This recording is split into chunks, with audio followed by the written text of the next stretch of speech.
si raja sangat mencintai wanita ini, dan si wanita ini sangat mencintai Nabi Yahya. Tapi Nabi Yahya seperti itu, Nabi Yahya asuran, tidak tergoda hawa nafsu dengan rayuan wanita. Kalau Siti Maryam tidak mendekati laki-laki, kalau Nabi Yahya tidak mendekati wanita sama sekali.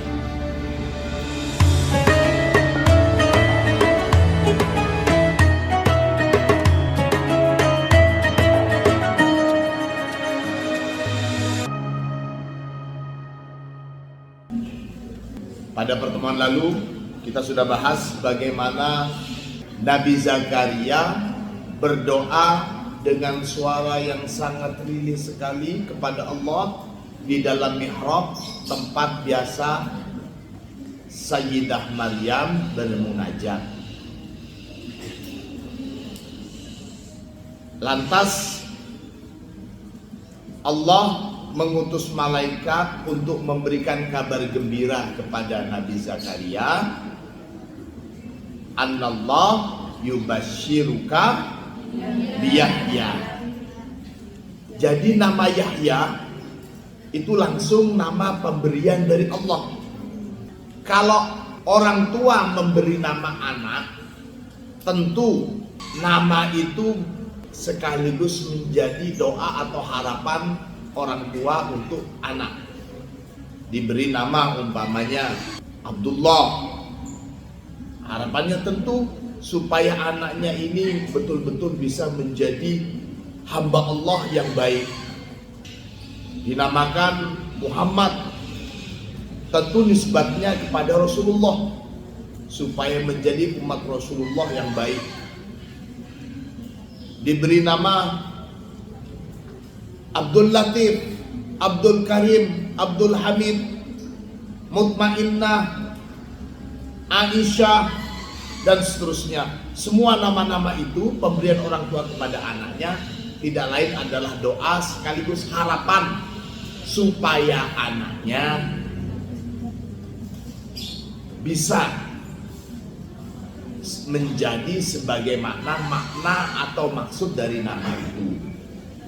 Nah, di sini Allah langsung yang beri nama Yahya.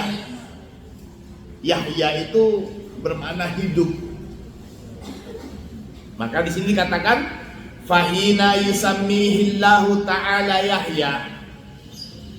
Dan ketika yusammi memberikan nama kepada anak, Allah Ta'ala, siapa Allah Ta'ala?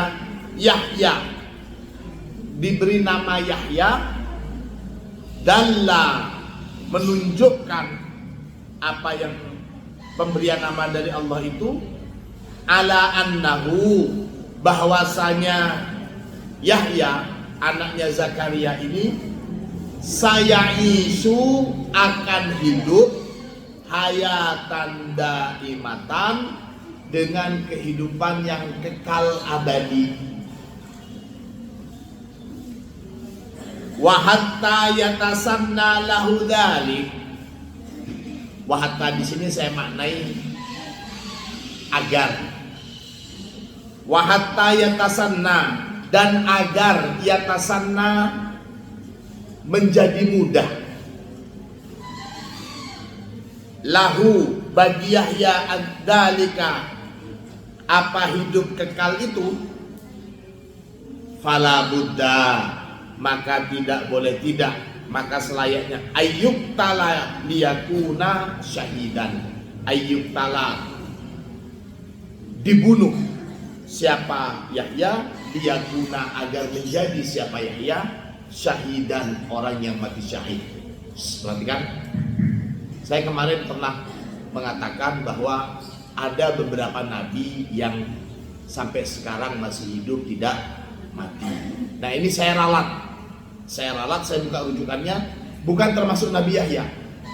Nabi-nabi yang sampai sekarang masih hidup itu, di sini ada Nabi Idris, Nabi Isa, Khidir, dan Nabi Ilyas. Kalau Nabi Yahya malah dalam banyak riwayat Nabi Yahya terbunuh Banyak riwayat mengatakan karena seorang wanita. Ada yang kisah dari rentetan kisah-kisah Isra Mi'raj itu, suatu ketika Rasulullah bertemu dengan Nabi Zakaria.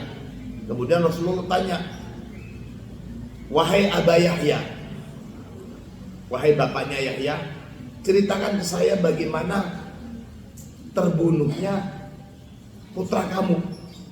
Ceritakan. Jadi dalam riwayat itu panjang kisahnya.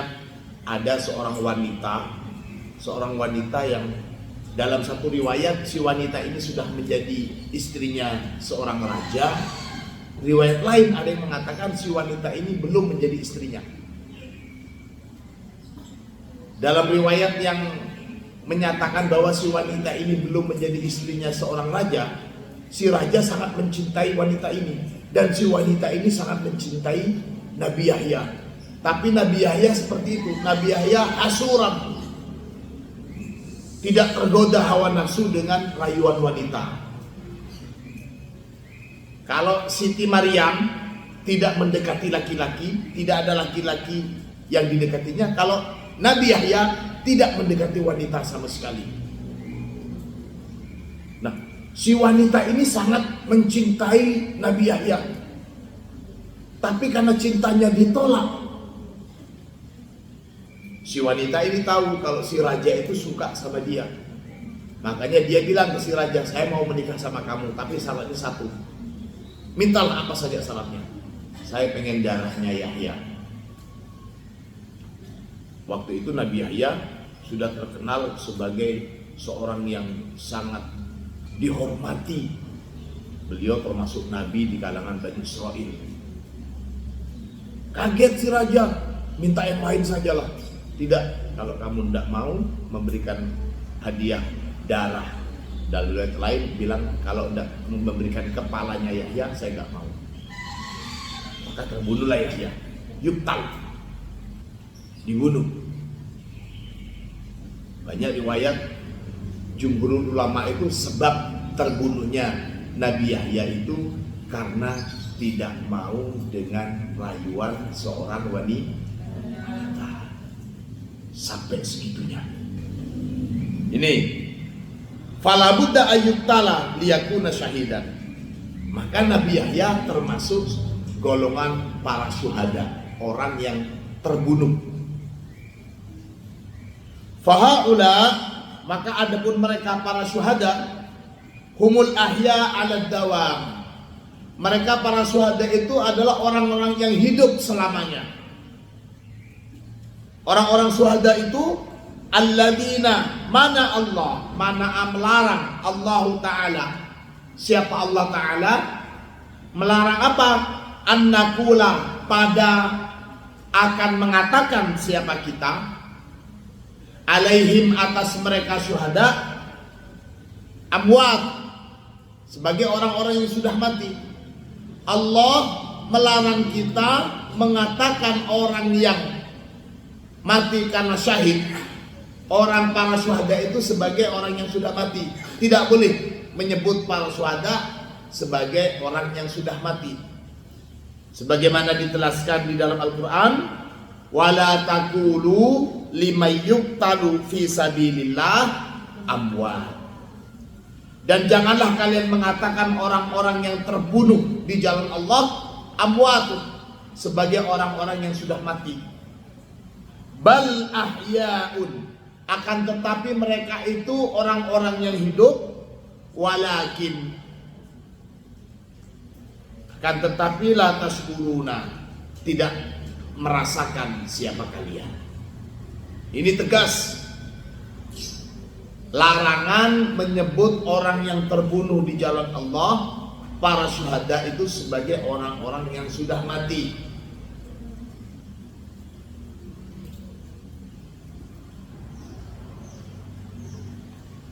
Wa hatta mana an nahsibahum amwatan, bukan sekedar melarang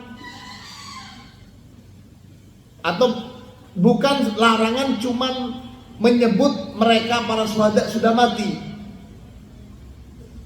Wa hatta man, bahkan mana melarang siapa Allah an nahsiba, pada akan mengira siapa kita hum pada mereka syuhada amwatan.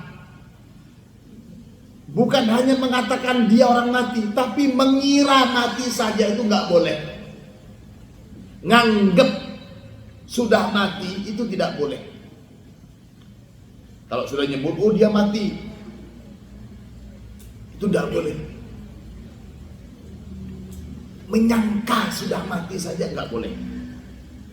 Di dalam Al-Quran ditegaskan, wala tahsabannal ladzina qutilu fi sabilillah amwatan. Dan janganlah sekali-kali mengira pada orang-orang yang sudah mati di jalan Allah amwatan, sebagai orang yang sudah mati.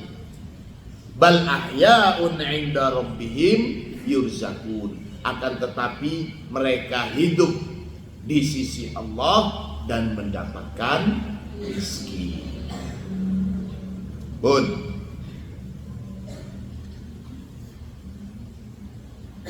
Summa ya'ti hadan nabiyyu.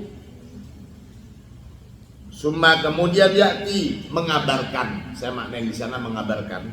Hadan nabiyyu, siapa nabi ini? Maksudnya Rasulullah. Wa yudbahul mautu bainal jannati wan nar. Wa yudbahu, dan disembelih. Al mautu, apa kematian? Di mana disembelih? Di mana disembelih? Bainal jannati, di antara surga, wan nari, dan neraka.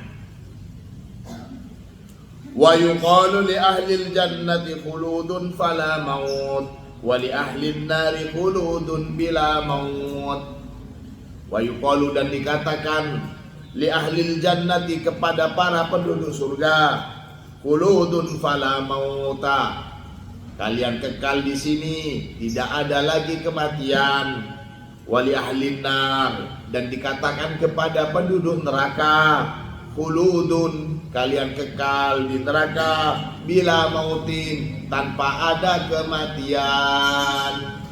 Kita tidak kekal di dunia karena kita diakhiri dengan kematian. Seenak apapun kita hidup di dunia, ujung-ujungnya pasti akan mati. Sesengsara apapun kita di dunia, sengsara itu ada batasnya. Batasnya maksimal itu kematian. Tapi kalau di akhirat nanti kematian sudah disembelih, tidak ada lagi kematian, tidak ada lagi yang membatasi masa kehidupan para penduduk surga di surga.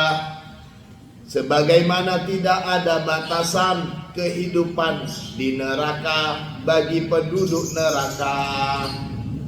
Karena yang membatasi kehidupan, yakni kematian, sudah tidak ada.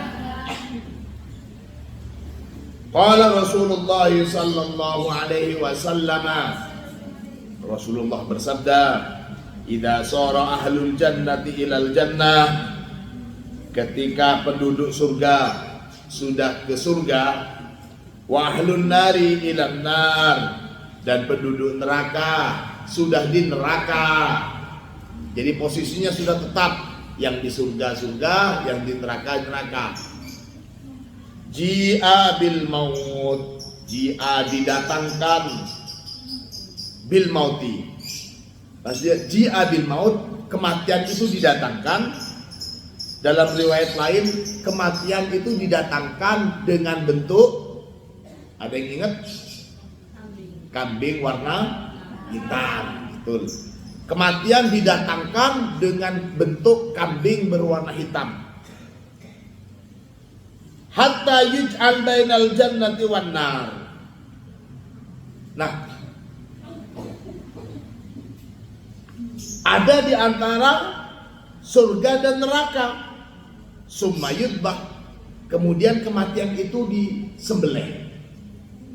Summa yunadi munadin, kemudian ada seruan, ya ahlal jannati, wahai penduduk surga, la mauta, sudah gak ada kematian lagi, wis entek kematian.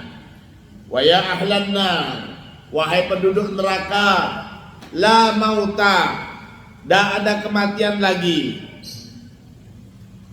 Fayazdadu ahlul jannati farhan ila farahihim. Mendengar itu, yazdadu, bertambah, ahlul jannati, siapa penduduk surga, farhan, kegembiraan. Jadi bertambah. Di surga sudah gembira, kemudian ada kabar kalian kekal di tempat ini, gak akan ada kematian lagi, bertambah senang, bertambah bahagia. Wa yazdadu ahlun nari husnan, wa yazdadu, dan bertambah ahlun nari, siapa penduduk neraka, apanya yang bertambah? Husnan, kesedihan, ila husnihim, kesedihan di atas kesedihan mereka. Jadi terus bertumpuk-tumpuk. Di neraka sudah sedih, sudah sengsara, disiksa, berpikir mereka kapan ini berakhir. Lantas ada berita, kapan saya mati ya, supaya berakhir hidup di sini. Karena waktu hidup di dunia kemarin diakhiri dengan kematian. Mungkin di neraka ini kita disiksa, nanti akan mati, lalu selesai hidup di sini. Ternyata nggak ada kematian. Sirna sudah harapan bisa mengakhiri hidup di neraka. Tapi bagi penduduk surga yang kemarin mereka hidup di dunia sudah senang-senang, ternyata mati, punah sudah, meninggalkan yang dikasihi. Nah, di surga mendapatkan kebahagiaan lagi.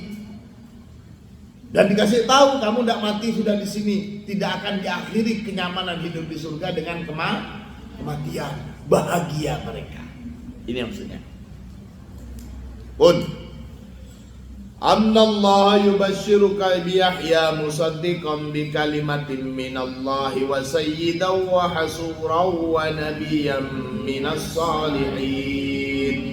Annallaha, sesungguhnya Allah, yubashiru, memberikan kabar gembira, siapa Allah, kepada kamu. Siapa kamunya ini?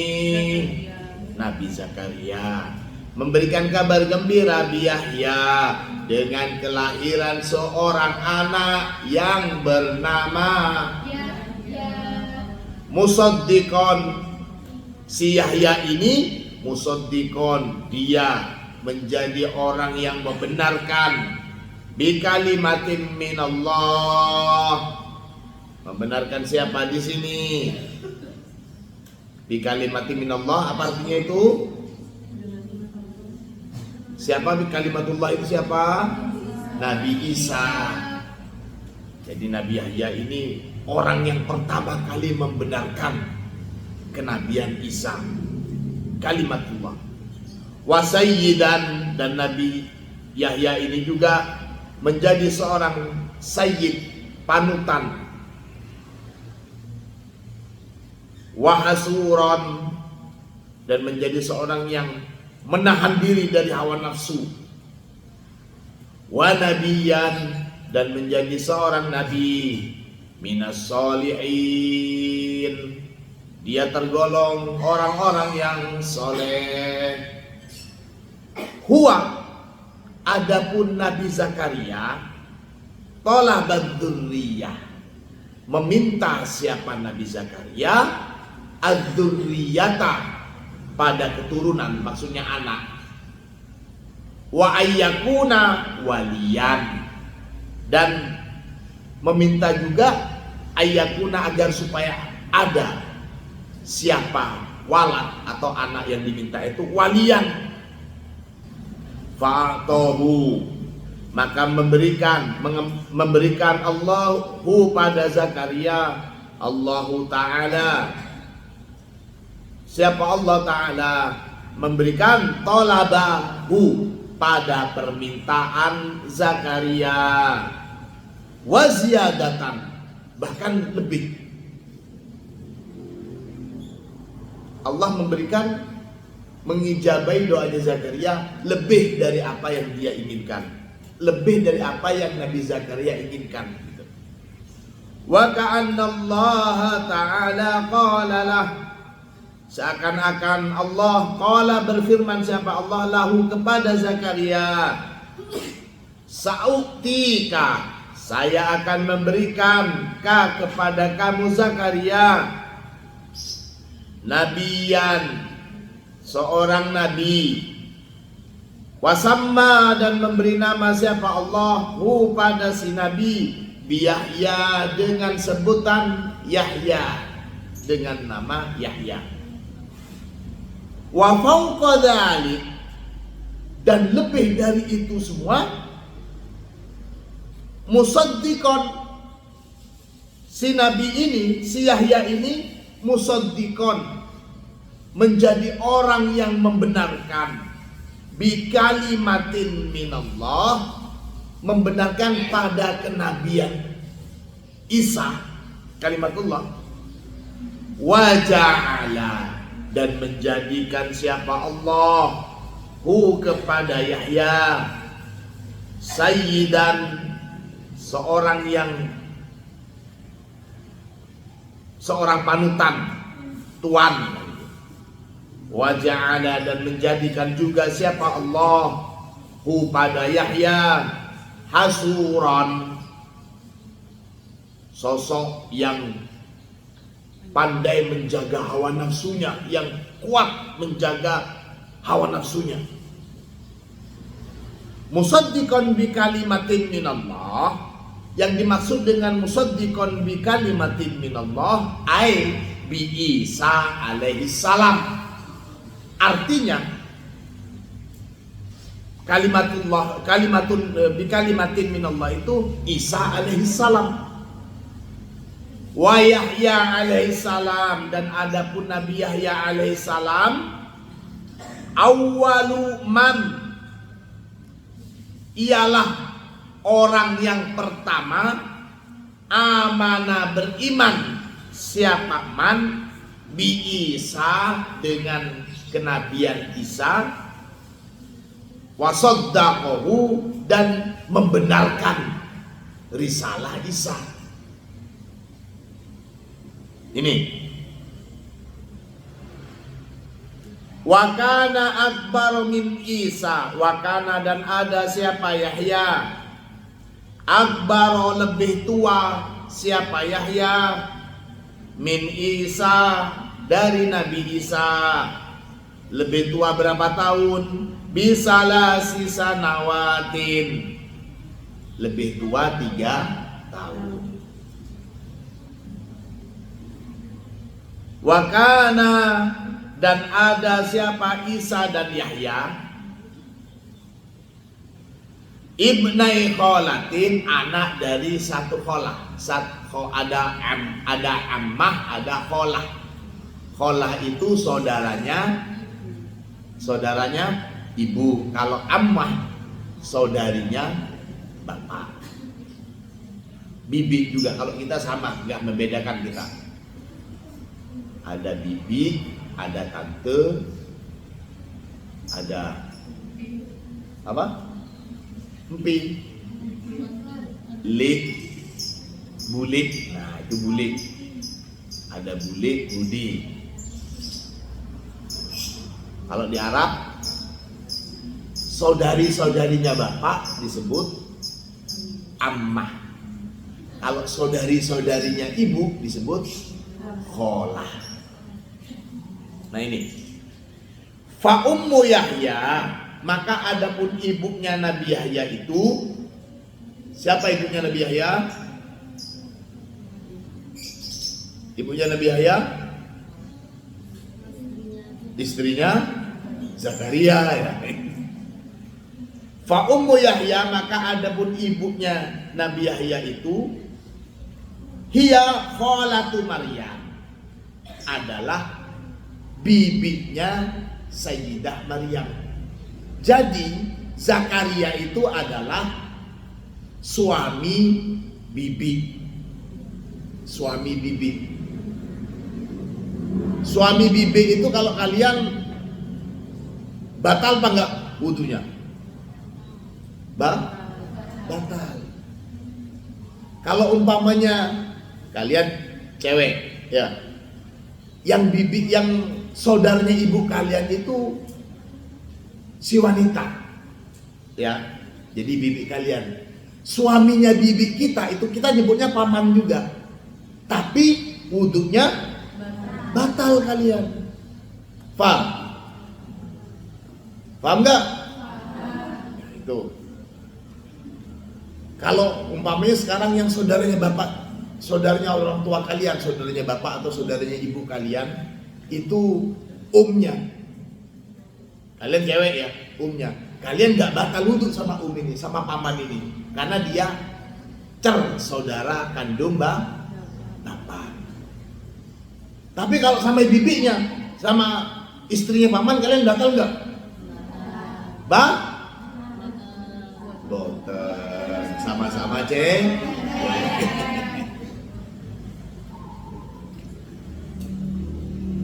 Itu pokoknya kalau yang usul ke atas tuh, sebagai contoh, ini gambaran contoh. Saya punya bapak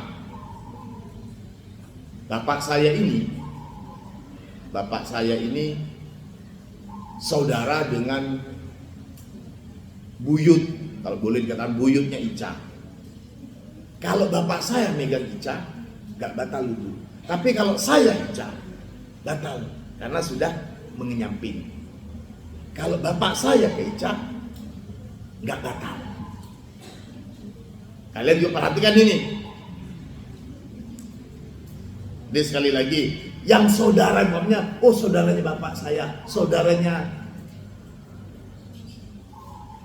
yang ke atas semuanya gak batal.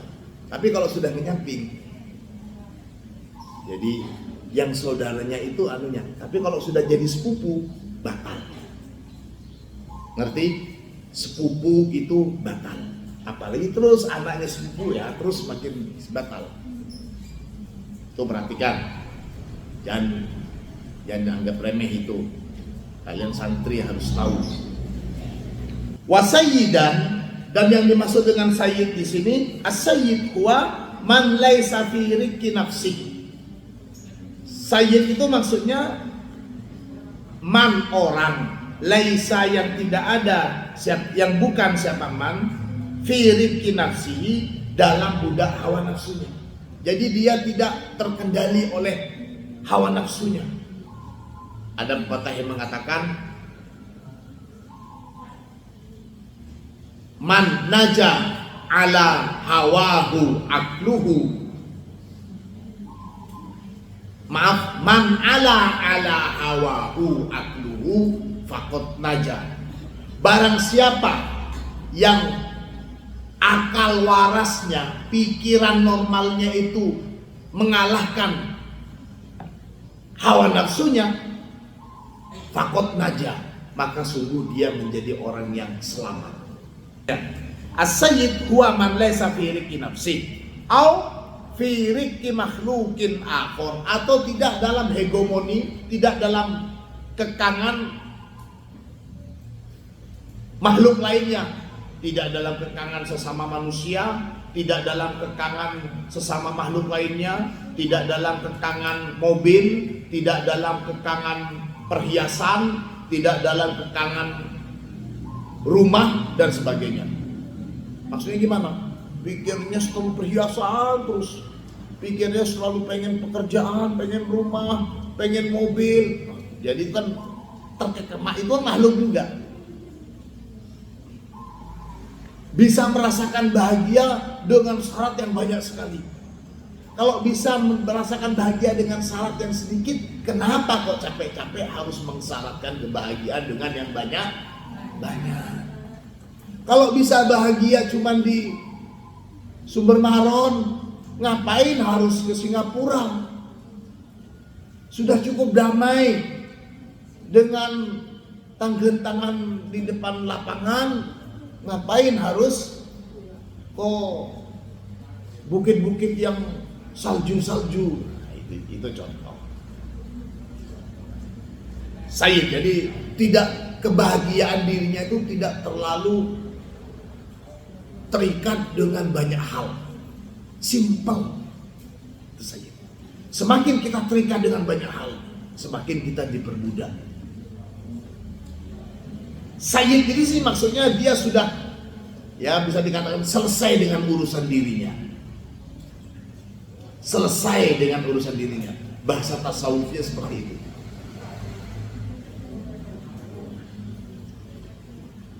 Au firqi makhluqin akhar id qad taharrara an asri hawa. Karena qad taharrara telah bebas, telah merdeka siapa man an asri hawahu, dari ikatan hawa nafsunya.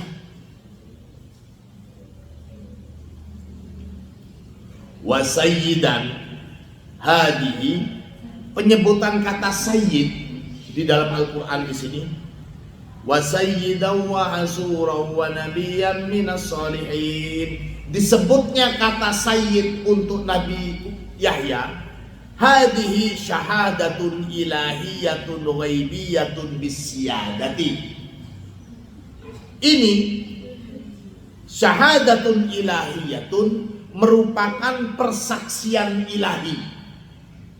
Ghaibiyatun, secara gaib, bisyadati, dengan kesayyidan Nabi Yahya. Jadi Allah langsung yang mengangkat derajatnya Nabi Yahya sebagai sayyid. Yang demikian ini kama syahidah, sebagaimana syahidah telah bersaksi bidzalika, dengan sebutan sayyid, Rasulullah sallallahu alaihi wasallam. Siapa Rasulullah sallallahu alaihi wasallam? Libnihi, untuk putra Nabi, maksudnya cucunya Nabi, Sayyidina Al-Hasan bin Ali,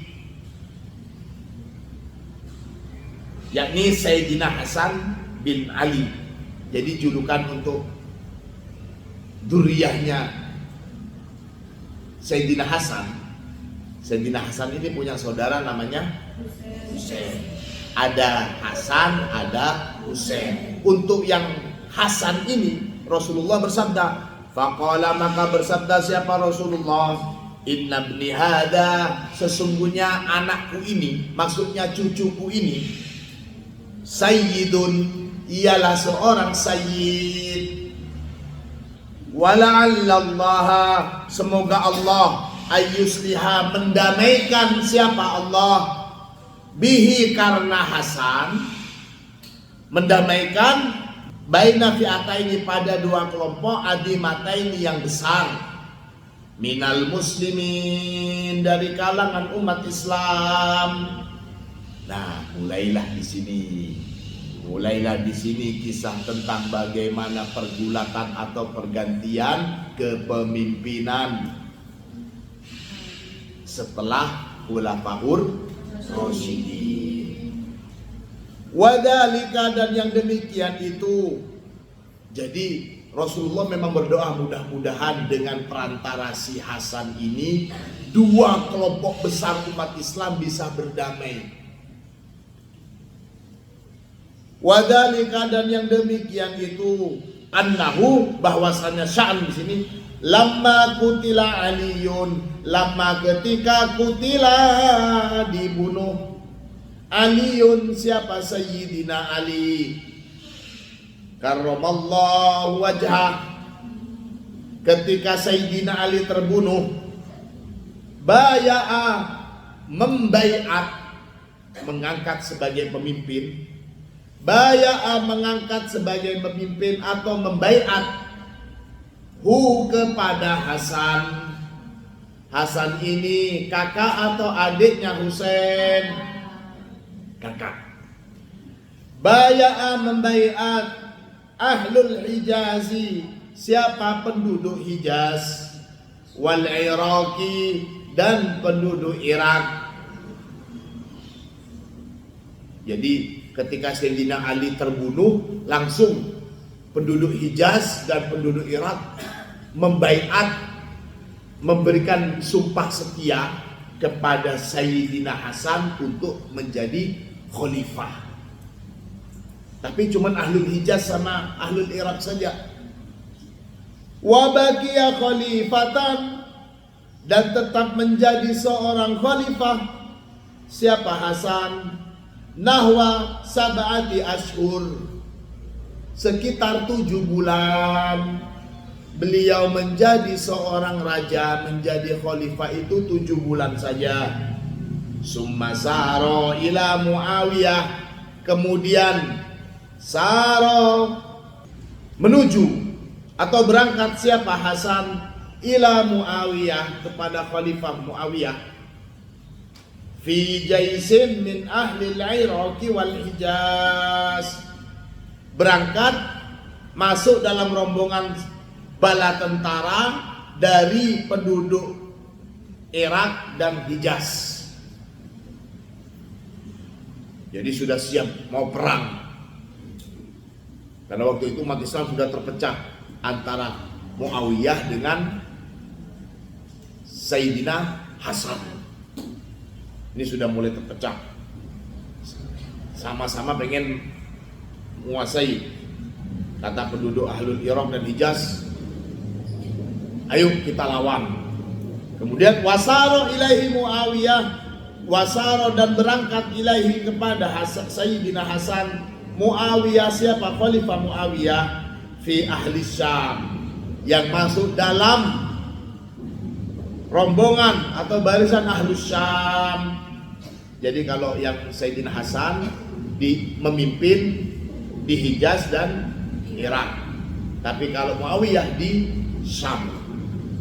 Falamma tara'al jam'an, dan ketika berhadapan al-jam'ani, apa, 2 kelompok, 2 kekuatan, 2 bala tentara, bala tentaranya Sayyidina Hasan dan bala tentaranya Muawiyah. Karihal Hasanu, kariha tidak menginginkan, tidak suka, al Hasanu siapa? Sayyidina Hasan radhiyallahu an, tidak suka izhaqul arwah, pada melenyapkan nyawa, jadi tidak mau ada kematian. Wa iraqatad dima, dan tidak suka pada pertumpahan darah. Fa'aqada sulhan ma'a Muawiyah, maka meminta damai, menetapkan perdamaian. Siapa? Hasan ma'a Muawiyah, bersama dengan Muawiyah. Sudah jalur damai sajalah, sudah saya serahkan kekuasaan ini, daripada berperang, daripada umat Islam berperang, nanti pasti akan banyak jadi korban, akan banyak orang-orang yang mati. Lebih baik sudah kekuasaan saya berikan semuanya kepada kamu, wahai Muawiyah. Jadi Sayyidina Hasan ngalah.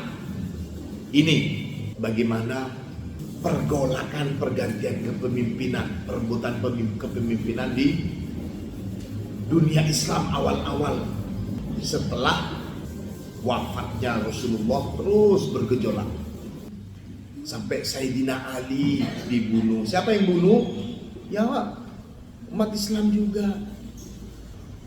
Mau pergantian, ada kepemimpinan, ayo perang. Tapi Sayyidina Hasan, sudahlah, saya tidak mau perang, ambil saja. Artinya apa? Butuh pengorbanan besar masalah pergantian kepemimpinan. Alhamdulillah kita di Indonesia ini sangat enak. Kita pergantian kepemimpinan, sekolah diliburin, tinggal nyoblos, mudah sekali. Kita wajib bersyukur. Kita wajib bersyukur diberikan sistem kenegaraan model Indonesia. Bayangin kalau umpamanya setiap kali pergantian kepemimpinan harus dijalankan dengan kekerasan, dengan peperangan, pasti rakyat tidak mungkin bisa nyaman belajar, hidupnya tidak enak. Tidak bisa kalian duduk model seperti ini. Usia-usia seperti kalian ini sudah usia wajib militer, wajib angkat senjata, harus siap berperang membela negara. Negaranya yang dibela hanya kepentingan pemimpin yang cuma ingin merebut kekuasaan. Mereka beralasan negara, padahal cuma ambisi. Itu di banyak negara. Tapi alhamdulillah di Indonesia wajib kita syukuri. Wajib kita syukuri. Alhamdulillah, meskipun secara quick count sudah bisa diperkirakan ketahuan siapa yang bakal menjadi presiden penerusnya Pak Jokowi. Alhamdulillah semuanya berjalan dengan lancar. Siapapun yang terpilih, mudah-mudahan itu menjadi kebaikan untuk negeri ini. Amin. Yang menang mudah-mudahan tidak dolim dengan kemenangannya. Amin. Yang kalah tidak dolim dengan kekalahannya. Amin. Apa mungkin yang kalah bisa dolim? Mungkin sekali. Gini apa betul? Mungkin. Jangankan level nasional, level kepala desa saja, antara kepala desa yang terpilih dengan yang tidak terpilih, bisa-bisa seumur hidup enggak nyapaan. Gini apa betul? Bisa-bisa kenyamanan desa, keamanan desa dirusak supaya kelihatan kepemimpinan kepala desa yang terpilih itu tidak baik. Disewalah pencuri, disewalah ini dan itu. Itu tingkat desa. Jadi kita berdoa bersama-sama, mudah-mudahan hasil Pilpres dan pemilu kemarin memberikan keberkahan yang sebesar-besarnya bagi bangsa Indonesia. Allahumma shalli ala sayyidina Muhammad wa aslihid dhalimin min dulmihim. Allahumma shalli ala sayyidina Muhammad wa aslihid dhalimin min dulmihim. Sallimillah